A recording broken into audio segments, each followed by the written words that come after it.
luck, everyone! We're looking to wrap with our two main ladies today.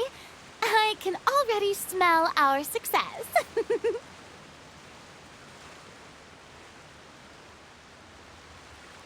What do you mean, looking to rap? Oh, aren't you the expert now?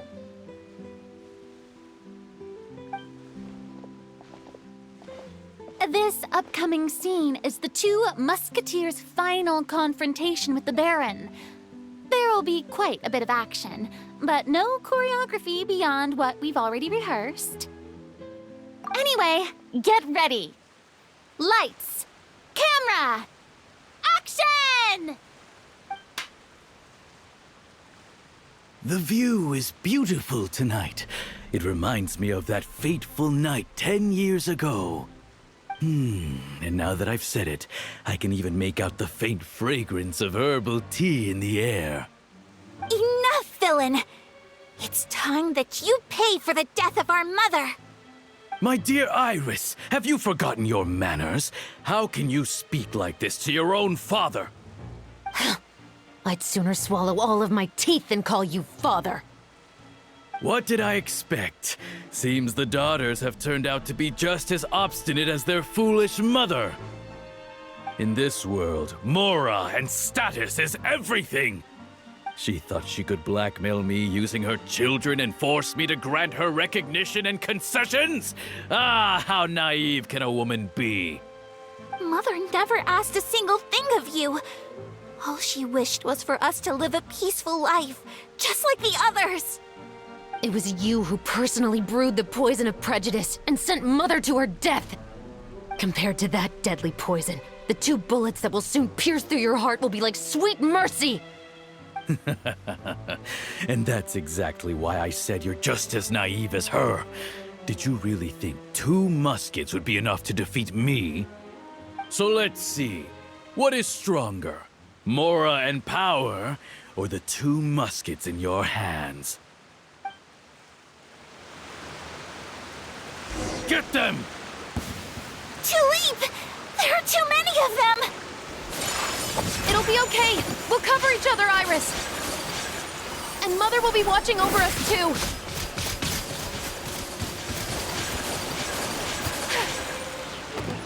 You asked for it!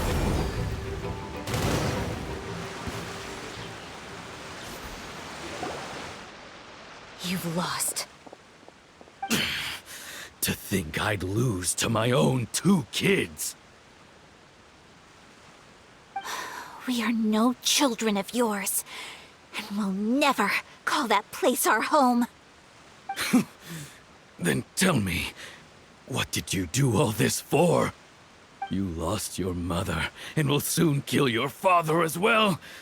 What will you gain in the end, other than sentences for your crimes? We will gain our long-awaited justice.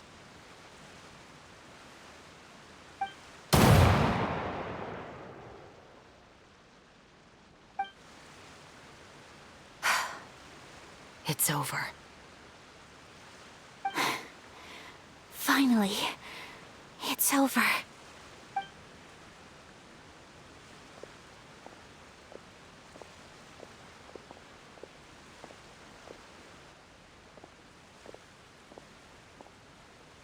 So, where will you go now, Tulip? I'm not too sure, Iris. Maybe somewhere with lots of flowers? After all, Mother always did love going where the blossoms were. What about you? I want to go visit Mother's grave. Yeah, that's not a bad idea. Huh? Tulip, look! What is it? It's Mother's favorite. The rainbow rose. Look, it's blooming again.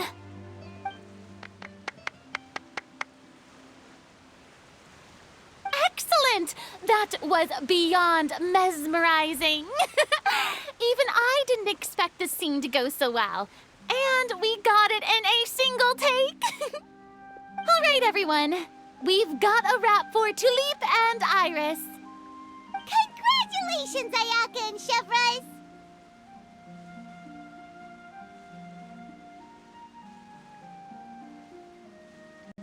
Thank you. I didn't expect our parts to wrap so quickly. I wish I could savor the experience for just a bit longer. Paimon totally understands. Paimon's not ready to say goodbye to the clapperboard either. Filming has really been a lot of fun. You were great too, Chevres. The way you said, long-awaited justice. It gave Paimon chills. That is indeed my favorite line in the whole book. I still remember trying to act it out in my room the first few times I read it. Whoa, Paimon would have never guessed you're that type. Who doesn't like stories where the guilty are punished and justice prevails over evil? Don't forget, I'm the captain of the Special Security and Surveillance Patrol. Captain, I have something urgent to report. Please excuse me, everyone. I'll be back in just a moment. It's okay, don't worry about us.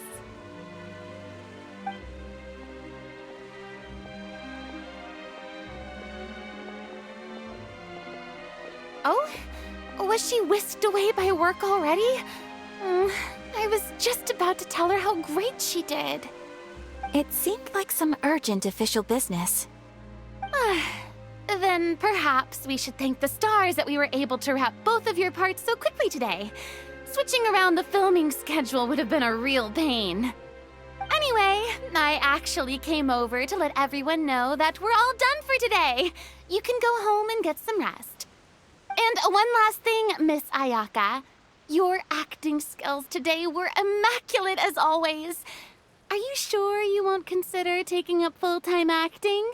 See, I just happen to know this great troupe that's still looking for a lead actress. Thank you for your kind words, Director Farina. Unfortunately, there are still many matters that I have to take care of back home at the Yashiro Commission. I cannot remain in Fontaine to pursue an acting career. Nevertheless, I will make sure to treasure this incredible opportunity in my heart. Oh, that's a shame. But I understand. Just let me know if you ever change your mind. I believe it's also about time for me to take my leave. But hopefully I'll see you on set over the next few days. Even though my part's wrapped, I'd still like to swing by and help out the crew. See you tomorrow, Traveler and Paimon. Yep, see you tomorrow! Well, what should we do next? Maybe we'll go investigate the case some more with Chevres today. Traveler, Paimon, please come with me. Huh? Where are we going? You could say that our ship has finally chanced upon one of those small, remote islands of intel.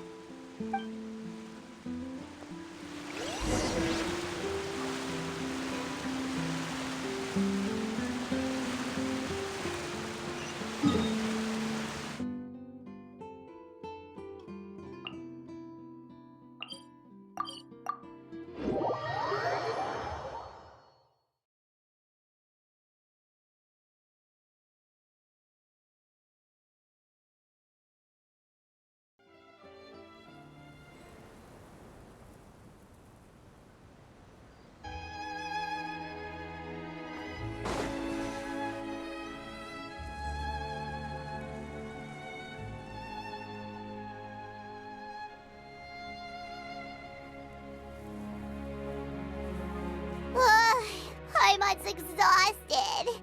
Paimon definitely didn't expect having to float this far after a full day of filming. So, Chevres, why did you take us here? Affirmative. It wasn't anything conclusive, but it should show us a clear way forward. Have you ever heard of someone by the name of Emily? Oh, you mean that famous perfumer? She's a good friend of mine. She's lent me her aid several times in the past to resolve some difficult cases. After I discovered the rainbow rose at the scene of the murder, I sent it to her. After all, she's probably the foremost expert on flowers and scents in all of Fontaine. And then? There was nothing remarkable about the flower or the trace amounts of soil left on it. But according to Emily, the rainbow rose left by the killer was derived from a very rare cultivar. Huh. Paimon didn't know that there were different varieties of rainbow rose. Paimon just thought they grew everywhere in the wild. Flowers that are deliberately cultivated will always show some different features from those that bloom in the wild.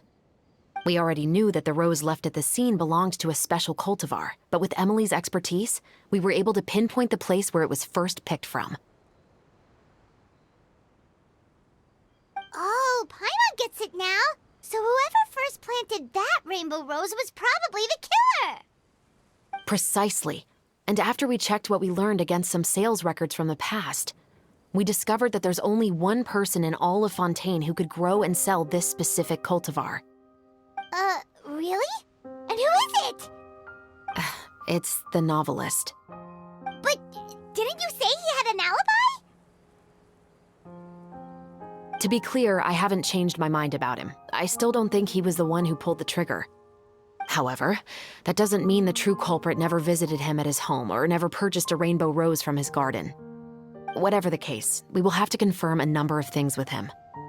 So you mean the next place we need to go is... Yes, we're going to pay him a visit at his home.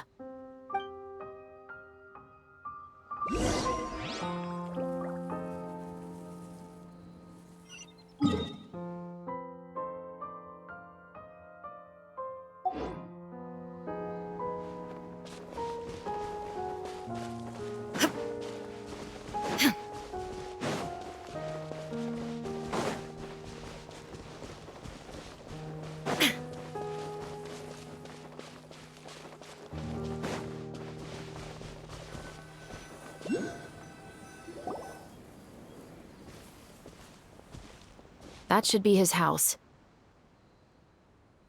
There are so many Gardamex stationed around the place. That's pretty unusual, right? According to what he told me last time we spoke, he hired them so he won't be harassed or disturbed. Huh. So there are a lot of flowers in his garden, but Paimon doesn't think we'll be able to pick one without alerting the Gardamex. Right, which is exactly why I think there has to be a special connection between him and the killer. So, should we knock? Just wait here for now. I'd like to take care of a number of those Gardamex first. But they're so far away. How are you planning to do that? Don't forget, Paimon, I'm actually the real-life captain of the Musketeers.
All clear. Let's go. Wait! Paimon's a little nervous now that we know he could be the killer. Can we go over our plan of action again? I'll go knock on the door and make sure it's safe inside. Once we're sure that we're in the clear, I'll ask him to come with us for a quick round of questioning at the guard's headquarters. But can't we just arrest him? We still have no evidence that he's the killer, or that he lent the killer any direct aid. Still, it would be appreciated if you could pick a rainbow rose from his garden for me while I'm talking to him. It'll help the Marechaussee Phantom confirm Emily's theory. Sure, no problem. Just be careful, Chevreuse.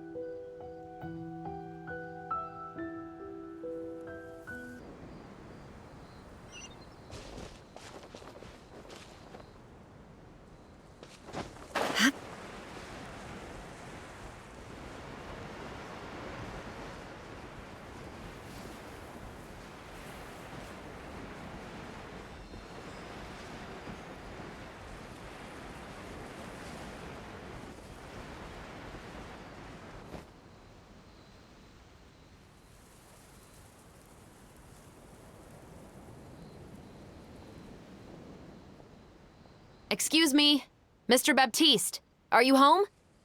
Who could it be at this hour?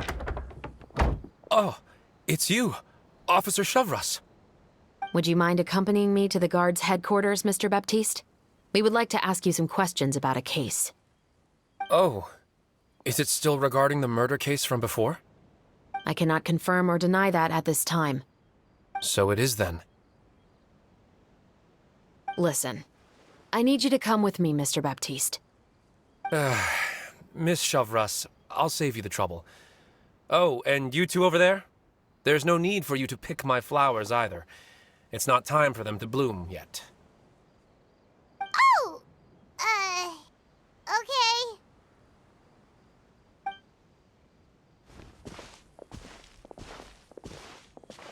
By saving me the trouble, you mean... I will confess, I was the killer. Huh?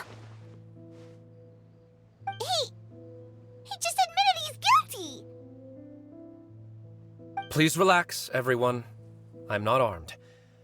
The musket you're looking for has been buried in my backyard. Then it's my responsibility to inform you, Mr. Baptiste, that everything you say right now will be used as evidence for the inevitable trial. Yes, I am perfectly aware of that. I must say, I hate this feeling. Oh? Is it because I confessed? Or because you've been proven wrong? Both, I suppose. For the same reason as the one I wrote out in my novel, of course. I did it to exact revenge. I know you haven't figured out the link between the two of us. Had you done so, I'd have been taken away to the headquarters a long time ago. But that won't stop me from always remembering his grotesque face. After all, he was the one who killed my mother. Your mother is still healthy and well. You know, I was adopted as a child. I was referring to my birth mother. That was never recorded in the orphanage's records. Please forgive a 6-year-old child for concocting some lies to protect himself after watching his mother die right in front of him. So, your novel, it was like a record of your life? No, of course not. It was a work of fiction with many embellished parts. But I am indeed the illegitimate son of a wealthy and influential man who abused his power to murder my mother. That part was 100% real. But the man you killed didn't have a Mora to his name. He was a hired assassin, an irredeemable beast who sank his fangs into a defenseless woman just for a few bags of Mora. But if that's really the truth, you wouldn't be telling us any of this now. You still haven't managed to take revenge against your father, the true mastermind behind it all. I never thought I'd hear that kind of thing from the captain of the Special Security and Surveillance Patrol. I'm simply skeptical about your motives. It's simple, really. I've grown tired of everything and don't want to shoulder this burden anymore. You may have considered me too soft to pull the trigger. Well, as it turns out, you are exactly right. I've become overwhelmed by the aftermath of the murder. So you're going to call a stop to your revenge, just like that?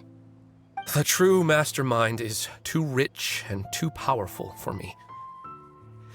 I've accepted that I will never be able to avenge my mother alone. And so what? The characters in your book never gave up. Now, Officer Shavras, I'm the one who has killed a man, aren't I? Are you trying to convince me to commit another crime? What's your father's name?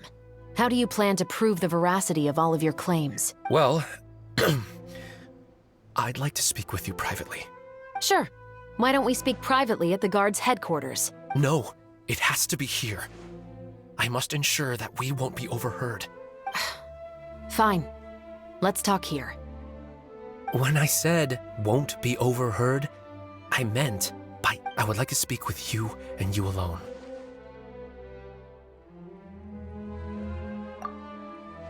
Thanks. I appreciate it. Please stay safe, Chevres.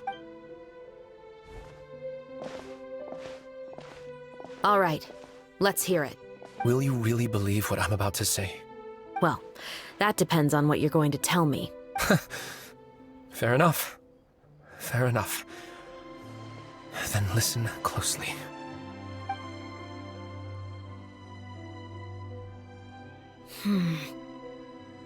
So that's how it's all connected. So, it seems you believe me after all. Do you want me to go public with this? No, of course not. At least, not right now. Then why did you bother telling me? You've read my work. What do you think?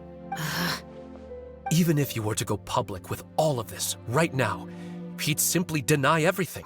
It's been too long. Almost 20 years. Anything that could be used as evidence has long faded away.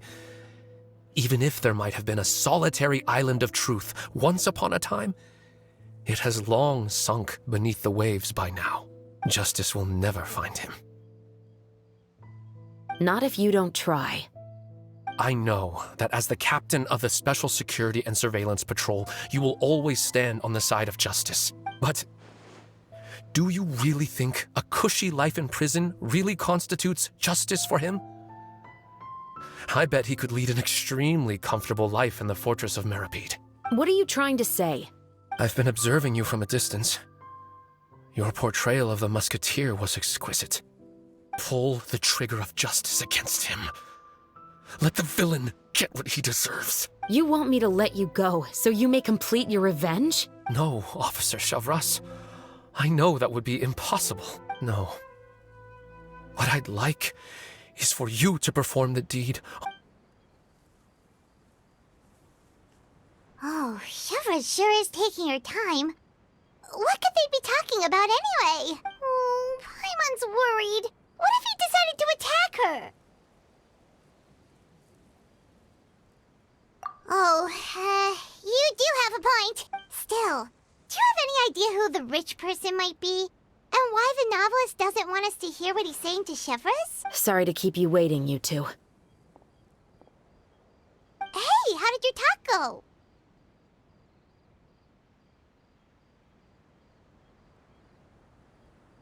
I've already sent someone to escort Baptiste back to the headquarters for questioning. He wasn't lying about the musket. It was indeed buried in his backyard. But what about the name? Did he tell you the name of the rich guy? Yes, he did. But for now, I have to return to the Special Patrol. There are still a few loose ends I need to tie up. I'll probably be quite busy over the next few days, so apologies if you don't see me on set. All right, Paimon understands if you can't tell us everything you know. We'll just keep an eye on the Steambird then. Actually, there's still something else I need your help with.